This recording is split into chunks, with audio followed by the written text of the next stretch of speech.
Good afternoon, everybody.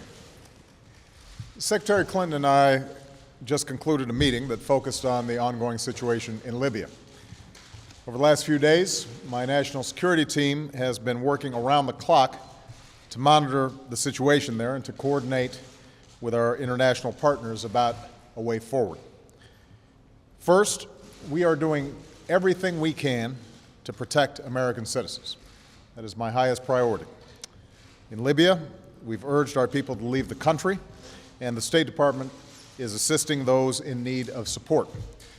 Meanwhile, I think all Americans should give thanks to the heroic work that's being done by our Foreign Service officers and the men and women serving in our embassies and consulates around the world. They represent the very best of our country and its values. Now, throughout this period of unrest and upheaval across the region, the United States has maintained a set of core principles which guide our approach. These principles apply to the situation in Libya. As I said last week, we strongly condemn the use of violence in Libya. The American people extend our deepest condolences to the families and loved ones of all who've been killed and injured. The suffering and bloodshed is outrageous, and it is unacceptable. So are threats and orders to shoot peaceful protesters and further punish the people of Libya.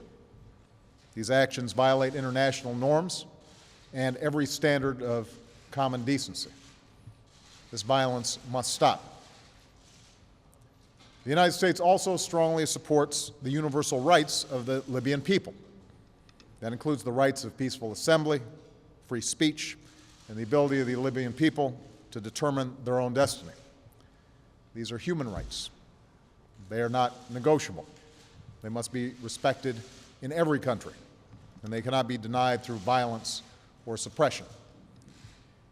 In a volatile situation like this one, it is imperative that the nations and peoples of the world speak with one voice, and that has been our focus. Yesterday, a unanimous UN Security Council sent a clear message that it condemns the violence in Libya, supports accountability for the perpetrators, and stands with the Libyan people. This same message, by the way, has been delivered by the European Union, the Arab League, the African Union, the Organization of the Islamic Conference, and many individual nations. North and south, east and west, voices are being raised together to oppose suppression and support the rights of the Libyan people. I've also asked my administration to prepare the full range of options that we have to respond to this crisis. This includes those actions we may take and those we will coordinate with our allies and partners, or those that we'll carry out through multilateral institutions. Like all governments, the Libyan government has a responsibility to refrain from violence, to allow humanitarian assistance to reach those in need, and to respect the rights of its people. It must be held accountable for its failure to meet those responsibilities and face the cost of continued violations of human rights. This is not simply a concern of the United States.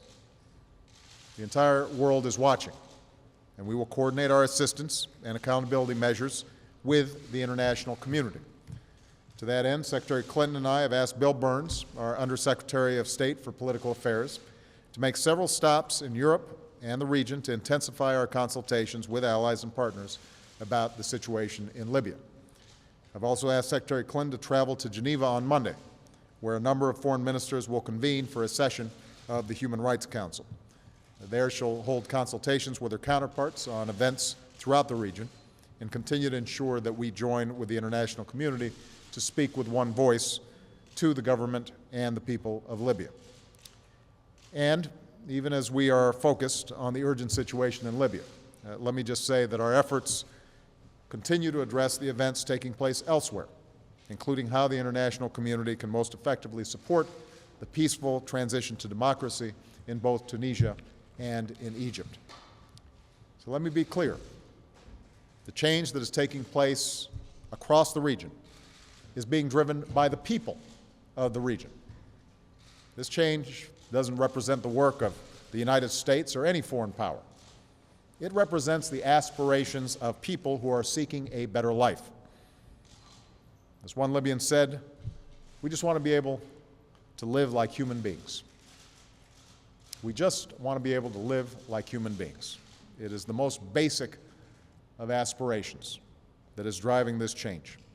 And throughout this time of transition, the United States will continue to stand up for freedom, stand up for justice, and stand up for the dignity of all people.